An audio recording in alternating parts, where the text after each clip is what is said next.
Lions TV, how you doing? I've got a little bit of explaining to do. So this video should have been a post-match analysis for Saturday's win at the Den over Birmingham. I didn't do it Sunday because I just, enjoyed the win. I just wanted to let it sit for another day and analyse it on Monday. But on Monday, yesterday, I actually ended up going and watch the under-23s and their 7-0 win over Watford. By the time I'd filmed that, I thought, there's no point doing a post-match now. I might as well let that sit for another day. And then I'll move on to Tuesday's video. Tomorrow is podcast. Kenny and the O'Maras will be on the Den debate. But today, I wanted to start doing a new video, which is called, this one is called 9 to Go. I want to look at the games left, the table, who our opponents have got, and do a couple of predictions as well. But I will tie the Birmingham post-match in with that because although it wasn't maybe our greatest performance, there was some real Millwall parts to it, proper Millwall parts to it. So let's kick off with that and the starting 11 that Neil Harris picked to start the match. 3 changes were made from the team that drew up at Blackburn in midweek. Danny McNamara dropped out and Joe Bryan came back in. Ryan Longman dropped out and Duncan Watmore came back in, similar to what we saw against Watford at home the previous Saturday. And up front, Michael Obafemi came back in for Idemo Amaka, who dropped out of the squad and is again injured. So that's a shame on Amaka, and he's had a few injury problems now. Hopefully he gets that sorted and gets fit and firing, probably now more realistically for next season. But, no Nisbet, no Bradshaw. We are looking extremely light up front, and we really need Obafemi to start turning the wheel. I'll get into him shortly, but one good bit of news to come in the injury sort of conversations is Sean Hutchinson was back on the bench, and he did play 45 minutes yesterday, the first half, for the under-21s at the Den against Watford. And he got through that unscathed, hardly touched the ball really, as the Young Lions were 5-0 up at half-time. If you haven't seen that video, I'll link it in at the end of this one. But look, Saturday, again, people walking out there saying it wasn't a great performance. I felt in the first half we did everything we possibly could, other than this final bit of quality. It was either the final ball didn't have the quality or it wasn't the right choice of ball. But we created chances in the first half. We definitely created chances. George Honeyman, I love his energy, but he sort of epitomises that. The first chance we get, he sort of wins the ball, gives it away, wins it back again, plays a 1-2 with Watmore. It's a good ball from Watmore. Honeyman continues his run, fires it at the goalkeeper, but Ruddy spreads himself nicely, as we know, experienced goalkeeper in this division, and keeps him out. After that, there's an argument for us to get a penalty, and again, it's on Jake Cooper. And I think teams, when they come to the Den, they analyse, and when they play Millwall, obviously they do their analysis before they get there. And I think they're just probably saying at this point, you can do whatever you want physically with Jake Cooper in the area, and the ref will not give a penalty, because I saw it from obviously the Dockers side, so it's the opposite side to where the cameras are, but it's on the highlights where Cooper gets the chance where it drops and he sort of side foots it towards goal. And once again, it's a very good save from running down to his right. But Cooper's actually trying to jump at that stage. And from the side I'm sitting, you can see 2 people have got his shirt and they're yanking it down, and he physically can't get off the ground. That's why in the end, he sort of does a little hop when he finally manages to get free, but he can only get about an inch leverage on it, and it just hits him on the chest, rolls down, and his right foot shot was, it's probably off balance, it's tame, but it was still trickling in the corner. Ruddy definitely had to deal with it. Zian Fleming had a chance as well, where Ruddy's miles off his line, and the Bermondsey Bergkamp had the right idea, but again, as I said earlier, couldn't execute it properly, and it was sort of one-way traffic in the first half, but we just couldn't get that final ball right. But everything else about our game was there. And look, take nothing away, I'm not complaining. 10 points from 12 games, 3 wins, 1 draw for Neil Harris to come in and get that out of a side that previously were in free fall, lost 6 out their last 7, an absolute fucking comedy show defending at the back, really shows that he's Millwall through and through. We knew that anyway, but he was the man for the job and the only man for the job. And to get these performances out of players, and I'll go on to the end of the game in a minute, which I fucking absolutely love, and both clips are all over social media. It's brilliant. It's absolutely brilliant, and I'm very confident we're going to stay up. Yes, it's still tight, but I'll get onto that also in a minute. The second half, we come out. Oh, sorry. Before the second half, I have to give once again a shout out to that man, Masaja Sarkic, because I have not been very nice about him. Well, I've just criticised him for his performances as a goalkeeper. I didn't think he was up to it. He is improving every game, and he actually makes a really good save in the first half. And I didn't give him credit for that in real time. I thought he'd just gone across the face of the goal again. It's at the other end to us, and the angle he was at, it looked like I'd just gone across the goal mouth. But he gets a strong hand on it. He's starting to command his area more. He's starting to come for more crosses, and he's catching them.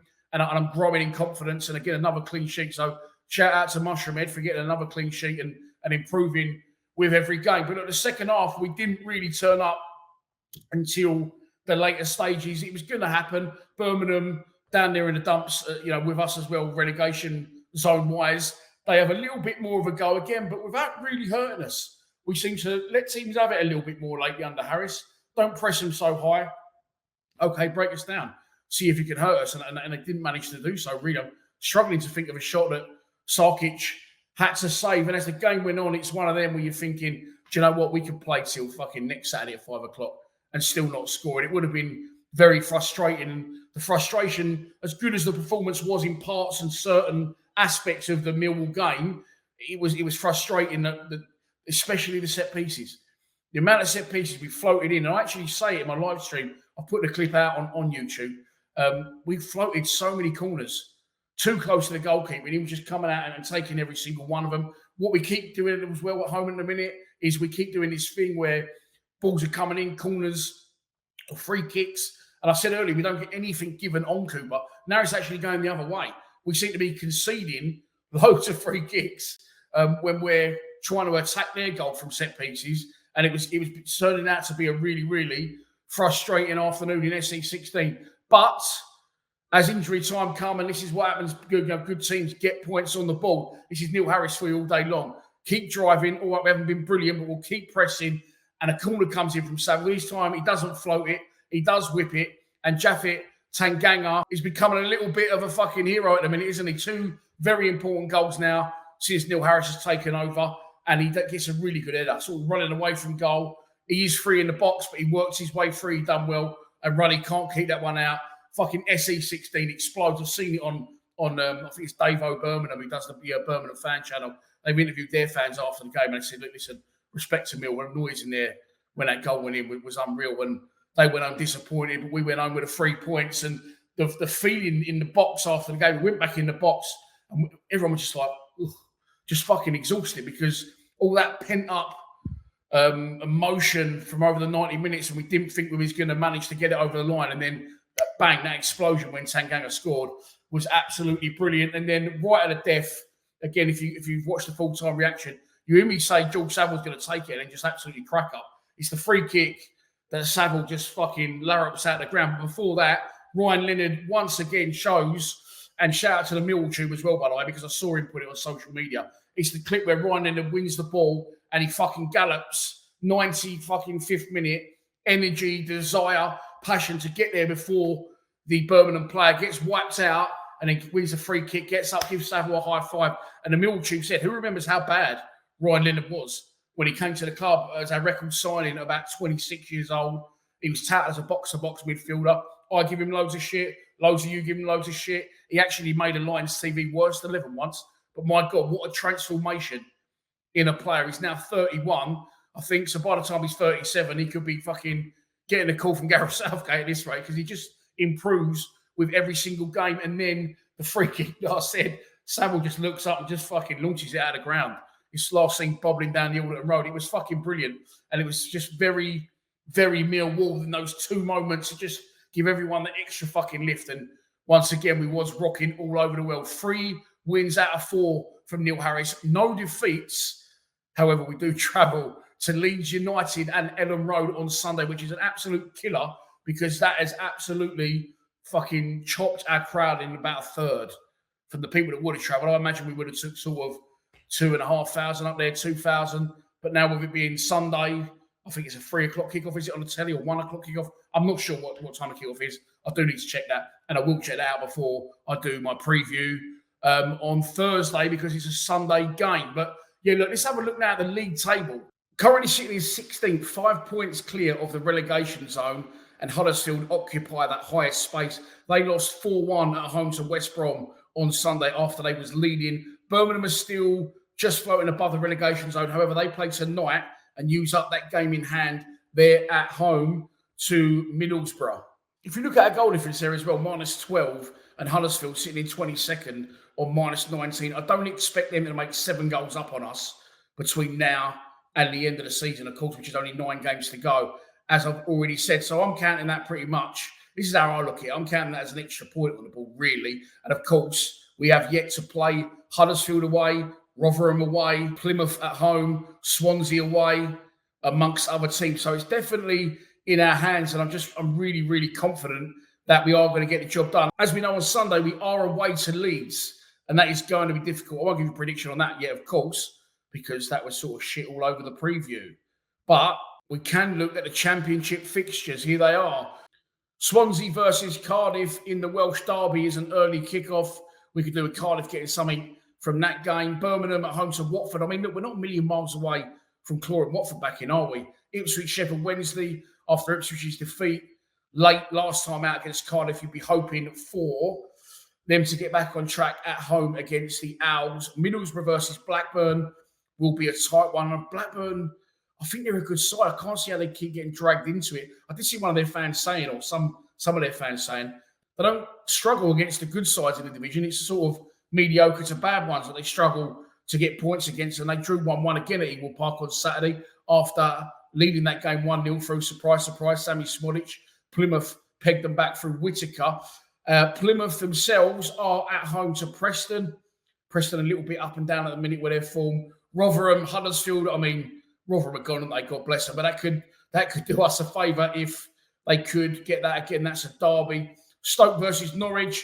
Norwich were doing well, starting to fall away a bit, but we could do with them coming back against Stoke and getting something there for us. Sunderland over QPR, we're going for a Sunderland win all day long. And then West Brom, Bristol City does not affect us really in the slightest. So now, I'm going to put my predictions for this Saturday on the screen. Don't be afraid to join in, and we can have a look at those, how they got on. Maybe even back it after my prediction against Blackburn. Who knows? But look, it's tight down there. There's 9 games to go, but I fully expect us to stay up in this division. It'll be a brilliant achievement from a fucking brilliant man who's Millwall through and through. And when I say things like Return of the King, people go, oh, what do you mean King? I mean, really? I said this on my live stream at the end. We've all got our affiliation and our story with Millwall Football Club. We've all got, family down the years and generations that have followed the club and supported it, or maybe, you're an expat, you found the love for the club through something else. And we've all got our own story to tell. And I'm not being a big-headed, I quite think mine's quite a good one to tell. Granddad, dad, me, Lions TV, my son. But Neil Harris, his affiliation with his football club. I mean, I think I've got a good history with the club, and I'm sure some of you have got a great history with the club without ever even kicking a football for the club. Neil Harris has won everything, accolade-wise at the club, top scorer, all-time top scorer, league titles. He's come back as a player and done it again, and then he's come back now after doing it as a manager to do it as a manager again. It's just unbelievable what's currently happening. And I still can't believe he's back. I've sort of accepted it now and taken it into my stride, but it was an absolute masterstroke from the club to bring him back, in my opinion. And Sunday, well, look, if he's one man for the job on Sunday, you've only got to look as you walk under Zampa Road at that mural that I was part of, actually, when they repainted that. I'll put that video in, actually, at the end. I'll clip the Neil Harris mural video in at the end of this one. Yeah, why not? Just for the shits and gigs. It's been a while since that was filmed, but yeah, unbelievable. And if I said there is one man for the job on Sunday, we usually turn up at Leeds, don't we? Home or away. Could be a big one. I am going on Sunday, so there'll be no live stream from in here, but I'll be at Allen Road for whatever time the kickoff is. And I'll be back tomorrow for a podcast with the boys. Please subscribe to Lions TV. Come on, you Lions.